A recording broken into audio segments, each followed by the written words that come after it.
Students, आज हम लोगों का 9th यानी 9वां लेक्चर है और हम लोग देख रहे हैं केमिकल रिएक्शन एंड इक्वेशन। इस चैप्टर में हम लोग देख रहे हैं टाइप्स ऑफ रिएक्शन और टाइप्स ऑफ रिएक्शन 6 हो चुके हैं। आज हम लोग 7वां टाइप्स ऑफ रिएक्शन में देखेंगे और फर्स्ट हम इसमें लेते हैं 7th का ए, एक्सोथर्मिक रिएक्शन। क्लियर? तो 7th हम लोग लें ए, एक्सोथर्मिक रिएक्शन। एक्सोथर्मिक रिएक्शन में अगर हम लोग देखें होता क्या है, एक्सो मतलब होता है निकलना, थर्मिक मतलब होता है कि हीट या एनर्जी के रूप में। अगर किसी रिएक्शन में देखा जाए तो ये एनर्जी के रूप में बाहर निकलता है। तो जिस रिएक्शन में हीट बाहर हो, एनर्जी बाहर निकलता हो, उस रिएक्शन को हम लोग बोलते हैं एक्सोथर्मिक रिएक्शन। यानी those reactions in which heat is evolved during the reaction are called exothermic reaction. तो एक्सोथर्मिक रिएक्शन हम लोगों को ये बात क्लियर हो गया कि कोई भी रिएक्शन होगा तो उसमें हीट एनर्जी क्या होगा, बाहर निकलेगा। तो जिस भी रिएक्शन में ये हीट एनर्जी बाहर निकलेगा वो सब आपके एक्सोथर्मिक रिएक्शन होंगे। तो जरा हम लोग इसको देखें। Those reaction exothermic reaction, exothermic reaction. Clear? अब इसमें हम लोग जरा एग्जांपल लेकर के समझने की कोशिश करें कि एक्सोथर्मिक जो रिएक्शन होगा उसके क्या क्या एग्जांपल्स हो सकते हैं।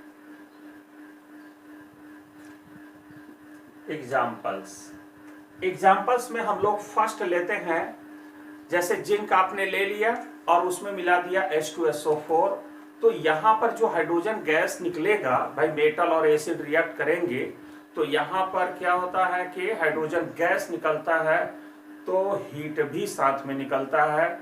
इसलिए हम इस रिएक्शन को कहेंगे एक्सोथर्मिक रिएक्शन। तो हम लोग जरा देखें फर्स्ट एग्जांपल। हम लोग अगर देखें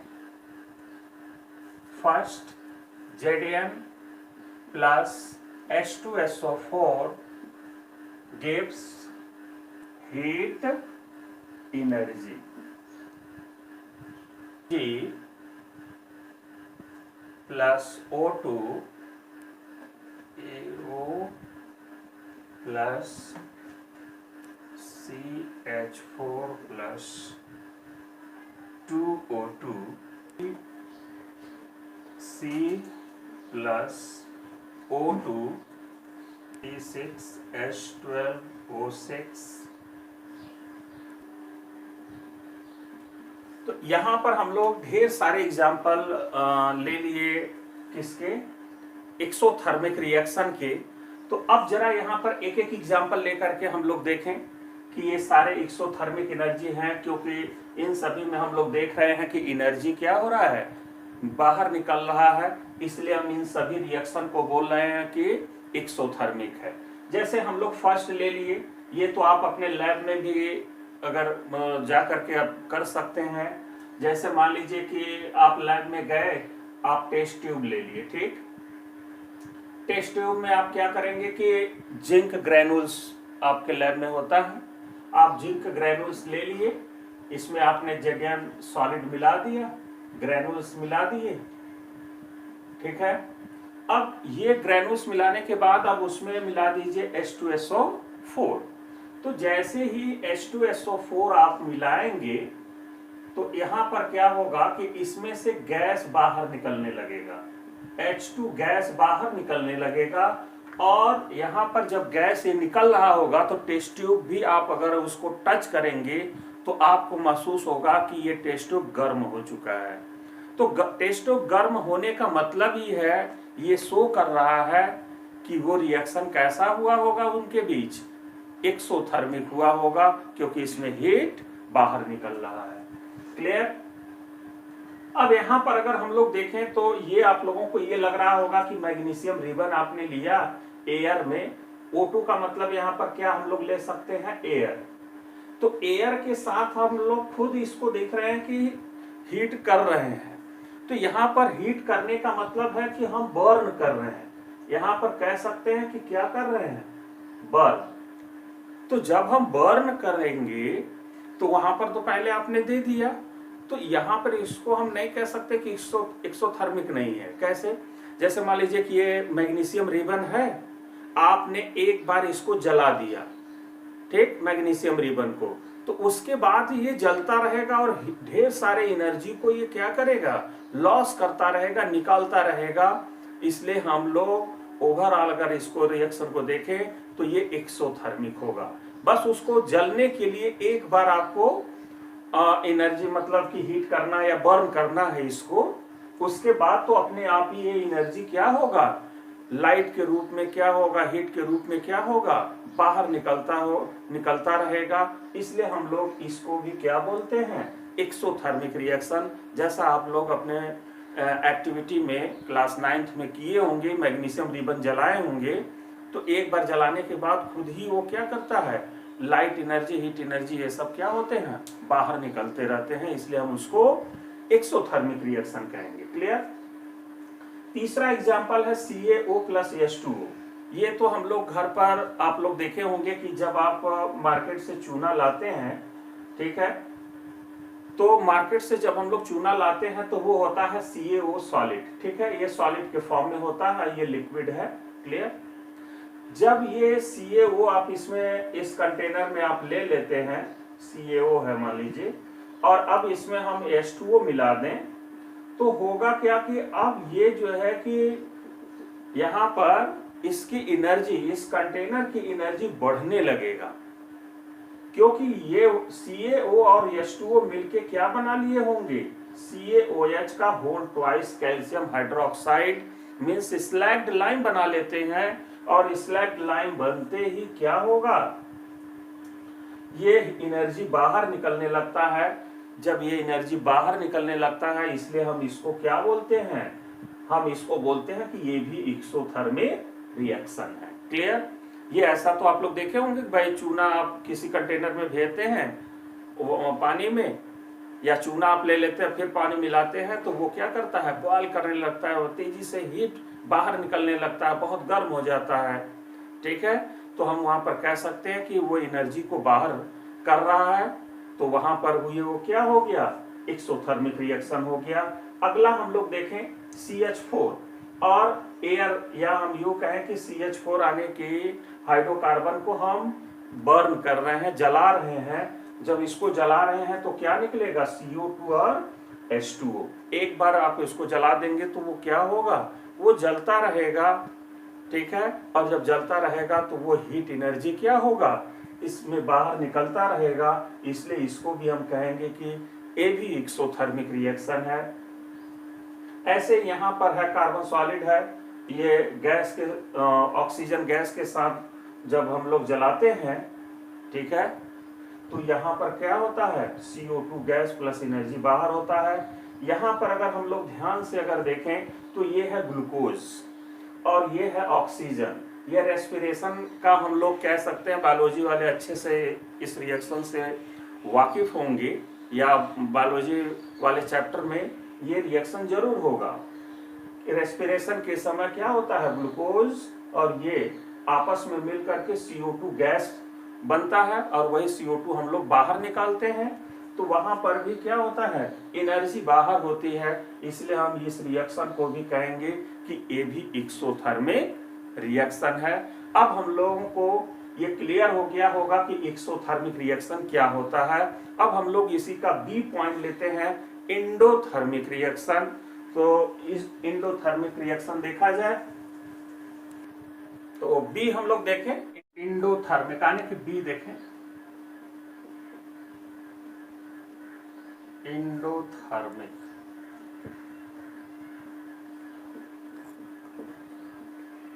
रिएक्शंस। एंडोथर्मिक रिएक्शंस देखें हम लोग, तो एंडोथर्मिक रिएक्शन का मतलब क्या होगा कि those reactions in which heat absorbed during the reaction are called endothermic reaction। मतलब कि किसी भी रिएक्शन में अगर हीट जो है एब्जॉर्ब किया जा रहा है तो उसको हम एंडोथर्मिक रिएक्शन कहेंगे। लेकिन ये हमको कैसे पता चलेगा वो एक एग्जांपल लेकर के अभी हम लोग समझेंगे। लेकिन हम लोग इसके डेफिनेशन को जाने। क्या आपने कहा? Those reaction. देखें हम लोग एंडोथर्मिक रिएक्शन, जैसा आपने कहा कि वो सभी रिएक्शंस एंडोथर्मिक होंगे जिसमें हीट क्या होगा? एब्जॉर्ब किया जाएगा। मतलब हीट एब्जॉर्ब करने का मतलब ये होगा कि जिस कंटेनर में हम लोग ये रिएक्शन करा रहे होंगे उस कंटेनर का जो टेम्परेचर होगा वो कैसा होगा? कम हो जाएगा। मतलब वो ठंडा हम लोगों को लगेगा। तो हम ये कह सकते हैं कि उस कंटेनर में रिएक्शन हो रहा है वो एंडोथर्मिक रिएक्शन है। क्लियर? जैसे एक एग्जांपल लेकर के हम लोग समझें। जैसे मान लीजिए कि ये आपने एक बीकर ले लिया और इस बीकर में आपने ले लिया बेरियम हाइड्रोक्साइड। क्लियर? BaOH का होल ट्वाइस, BaOH का होल ट्वाइस, और इसी में हम लोग मिला दिए अमोनियम क्लोराइड, NH4Cl। अब ये दोनों हम लोग आपस में मिला दिए एक बीकर में। अब ये रिएक्शन दोनों के बीच में होगा तो प्रोडक्ट क्या बनेंगे भाई? Barium chloride plus ammonium hydroxide. तो इन दोनों से क्या मिलेगा? Barium chloride BaCl2 plus ammonium NH4OH, ammonium hydroxide बनेगा। क्लियर? तो जब ये बेरियम क्लोराइड और अमोनियम हाइड्रोक्साइड बनेगा, जैसे ये दोनों बनेंगे इस बीकर का टेम्परेचर क्या होगा? कुछ कम हो जाएगा। और जब हम उसको टच करेंगे, जब इसको हम टच करेंगे तो ये पहले से क्या होगा? ठंडा हम लोगों को दिखेगा, टेम्परेचर डाउन हम लोगों को महसूस होगा। इसलिए हम यहाँ पर कह सकते हैं कि इसके अंदर जो भी रिएक्शन हुआ वो एंडोथर्मिक हुआ। क्लियर? अब हम लोग कुछ एग्जाम्पल लेकर के देखें या कुछ एग्जाम्पल देखें कि कौन कौन से ऐसे रिएक्शन है जो एंडोथर्मिक हैं। तो कुछ एग्जाम्पल हम लोग लें।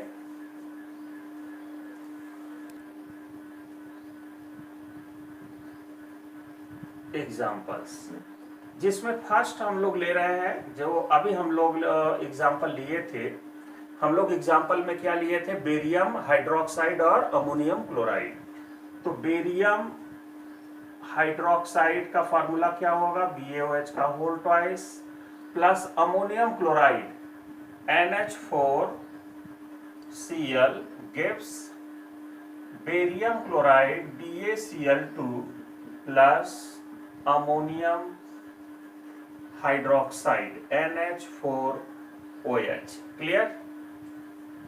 ये अमोनियम हाइड्रोक्साइड बनेगा और यहां पर बेरियम क्लोराइड बनेगा।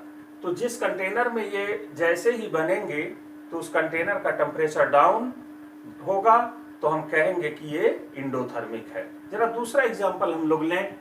तो दूसरा एग्जांपल हम लोग ये ले लेते हैं, हीट CH2 लिक्विड। देखें हम लोग कुछ एग्जाम्पल हमने यहाँ पर लिख दिया। ये तो एग्जाम्पल हम लोग देख चुके। ऐसे ही यहाँ पर अगर हम इसको भी लें, N2 और O2 को लेकर के थोड़ा सा हीट कर दें, तो फिर यहाँ पर फिर हम लोग हल्का सा हीट, ताकि वो रिएक्शन बस स्टार्ट हो सके। फिर हम लोग देखेंगे कि ये कैसा होगा? एंडोथर्मिक होगा। जैसे अभी हमने इसके पहले एक्सोथर्मिक में लिया कि हीट या बर्न कराए, तब फिर जो है कि ढेर सारे हीट निकलने लगे, तो वही यहाँ पर भी है। तो यहाँ पर अगर हम लोग देखें ये सॉलिड है, अगर कैल्शियम कार्बोनेट को हीट कर दें तो फिर ये आपका बन जाएगा। अब यहाँ पर अगर हम लोग ये देखें, जब ये दोनों मिलते हैं तो इस लिक्विड का फॉर्मेशन होता है, कार्बन डाइसल्फाइड बनते हैं। तो ये कुछ एग्जाम्पल्स हैं जो एंडोथर्मिक रिएक्शन के हैं। अब हम लोग अगला लेते हैं, जो टाइप्स ऑफ रिएक्शन है वो लेते हैं इररिवर्सिबल रिएक्शन। तो देखा जाए इररिवर्सिबल रिएक्शन। अब 8th हम लोग देखते हैं इररिवर्सिबल रिएक्शन।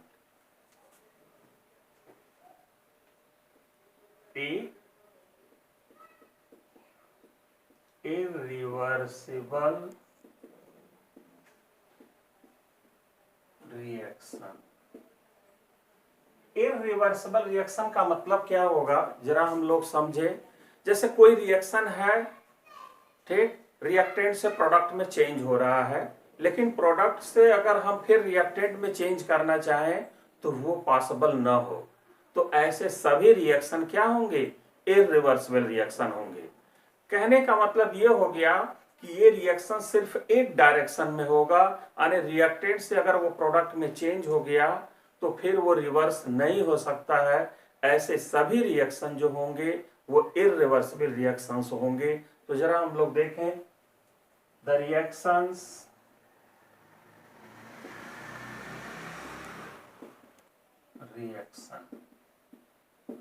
तो हम लोग ये देख रहे हैं कि इररिवर्सिबल रिएक्शन क्या हो गया, the reactions in which proceed only one direction are called irreversible reaction. मतलब वो रिएक्शन सभी हो सकते हैं या वो रिएक्शन जो सिर्फ एक डायरेक्शन में प्रोसीड करे, उसी को हम बोल रहे हैं कि इररिवर्सिबल रिएक्शन। तो एक दो एग्जांपल हम लोग इसका देखते हैं कि इररिवर्सिबल रिएक्शन के क्या एग्जांपल्स होंगे। तो एग्जांपल्स फर्स्ट हम लोग ले रहे हैं O2, second ZnSO4 plus H2 plus Cl2 gives 2NaCl। अब यहां पर अगर हम लोग देखें तो ये कुछ हमने लिया इररिवर्सिबल रिएक्शन के एग्जांपल। जैसे पोटेशियम क्लोरेट है, उसको आप हीट कर दीजिए तो पोटेशियम क्लोराइड और ऑक्सीजन गैस बाहर होगा। कि अगर हम लोग चाहें कि इसको और इसको आपस में मिलाएं तो ये बने, तो ये आसानी से ऐसा कुछ नहीं होगा। मतलब ये अगर टूट के इसमें गया तो अब ये इधर से इधर नहीं होगा। जैसे यहां पर है जिंक और सल्फ्यूरिक एसिड है, इन दोनों को अगर हमने किसी कंटेनर में मिलाया तो जिंक सल्फेट और हाइड्रोजन गैस बनेगा। अब इन दोनों को अगर एक साथ लिया जाए तो कदापि ये नहीं बनेगा। इसका मतलब है कि ये रिएक्शन सिर्फ फॉरवर्ड डायरेक्शन में प्रोसीड कर रहा है। मतलब रिएक्टेंट से सिर्फ प्रोडक्ट में चेंज हो रहा है, न कि प्रोडक्ट रिएक्टेंट में। तो सिर्फ रिएक्टेंट से प्रोडक्ट में, इसमें से अगर इसमें सिर्फ हो रहा है तो वो सभी रिएक्शन इररिवर्सिबल रिएक्शन होंगे। क्लियर। जैसे यहां पर है 2Na plus Cl2 gives 2NaCl, ये भी कैसा है, इररिवर्सिबल रिएक्शन है। अब हम लोग इसका बी पार्ट देखते हैं, रिवर्सिबल रिएक्शन। तो देखें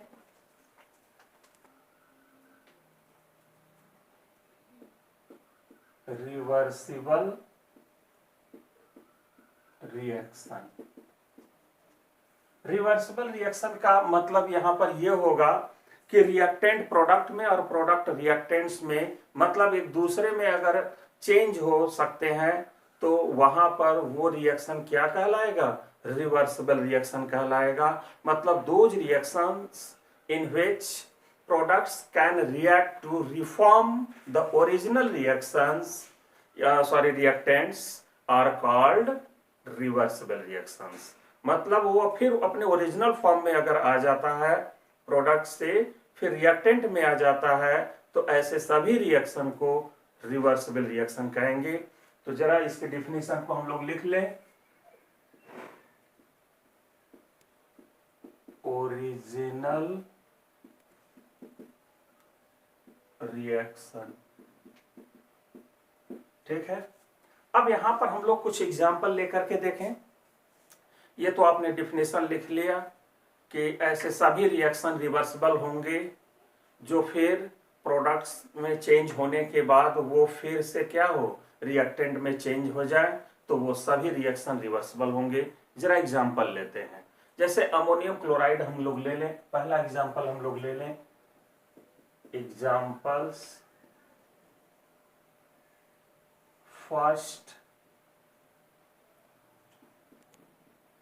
N2 plus 3H2 gives H2 plus I2 gives 2H, fourth PCl5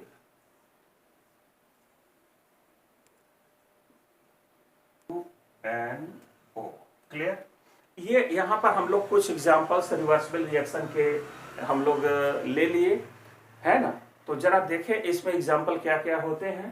तो रिवर्सिबल रिएक्शन के एग्जांपल ये है, जैसे अमोनियम आपने क्लोराइड ले लिया और देखा कि बन गया क्या, NH3 और HCl। फिर इन दोनों को हम आपस में जोड़ेंगे तो फिर ये क्या बन जाएगा, अमोनियम क्लोराइड बन जाएगा। तो हम कह सकते हैं कि रिएक्टेंट प्रोडक्ट में और प्रोडक्ट रिएक्टेंट में चेंज हो रहा है, इसलिए यहां पर क्या होगा, रिवर्सिबल रिएक्शन होगा। ऐसे ही यहां पर अगर हम ले लें N2 + 3H2 gives 2NH3, तो इसको भी अगर हम लोग चाहें तो इसमें चेंज कर सकते हैं, ठीक है, इसलिए इसको भी हम रिवर्सिबल बोल सकते हैं। यहां पर भी हाइड्रोजन आयोडाइड का फॉर्मेशन हुआ प्रोडक्ट में, और फिर इसको हम लोग चाहें तो इसको रिएक्टेंट में चेंज कर सकते हैं। ऐसे ही इसको भी हम लोग प्रोडक्ट से रिएक्टेंट में चेंज कर सकते हैं, इसको रिएक्टेंट से भी प्रोडक्ट में चेंज कर सकते हैं, इसलिए रिवर्सिबल है।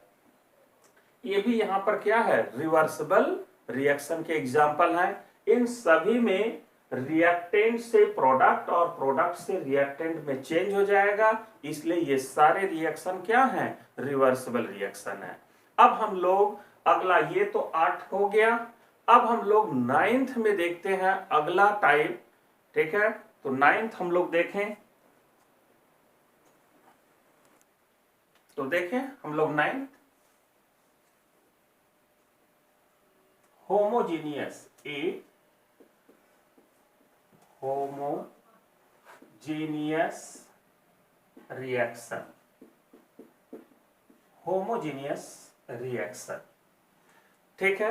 तो होमोजीनियस रिएक्शन का मतलब यहां पर यह होगा कि रिएक्टेंट और प्रोडक्ट जो भी हम लोग लेंगे, अगर उसके जो फिजिकल स्टेट्स हैं अगर वो सभी सेम हैं, सेम फेज में है, तो वो होमोजीनियस रिएक्शन होंगे। जैसे हम लोग देखें, व्हेन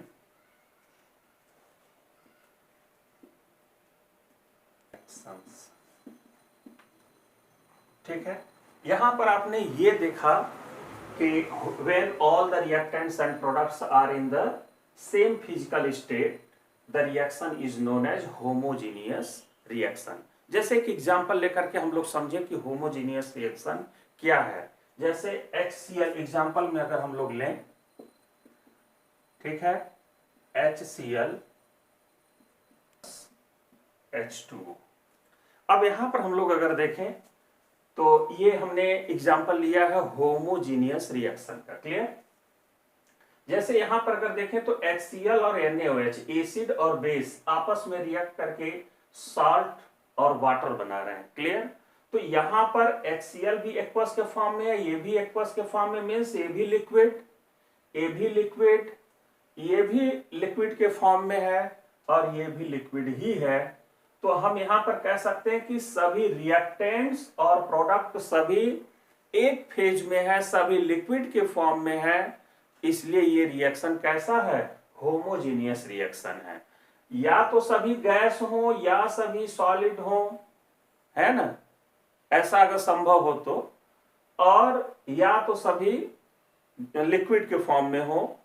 कहने का मतलब है कि सेम फेज होना चाहिए, जिस फेज में रिएक्टेंट हो उसी फेज में प्रोडक्ट हो, तो वो सब आपके होमोजीनस रिएक्शन होंगे। तो यहां पर जैसा एग्जांपल आपने ले लिया, सब लिक्विड लिक्विड लिक्विड लिक्विड है, इसलिए होमोजीनस है। तो ये रहा होमोजीनस। अब हम लोग लेते हैं B, heterogeneous reaction. B, heterogeneous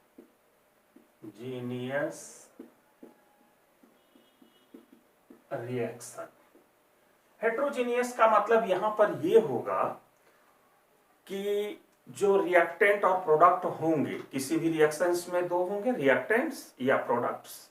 तो रिएक्टेंट और प्रोडक्ट्स दोनों में से अगर कोई भी सबस्ट्रेट में से कोई एक या प्रोडक्ट में से कोई एक, मतलब रिएक्टेंट प्रोडक्ट सभी में मिला करके अगर कोई भी एलिमेंट या कंपाउंड्स अगर अलग फेज में हो जाता है, दूसरे फेज में आ जाए, या एक से अधिक फेज में अगर रिएक्टेंट और प्रोडक्ट्स अगर इन्वॉल्व हो रहे हैं, तो वो रिएक्शन आपका हेट्रोजीनस रिएक्शन होगा। तो हम लोग देखें, व्हेन हेट्रोजीनियस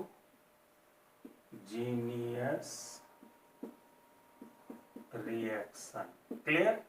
अब जैसे इसमें एक एग्जांपल लेकर के हम लोग समझें कि क्या होगा।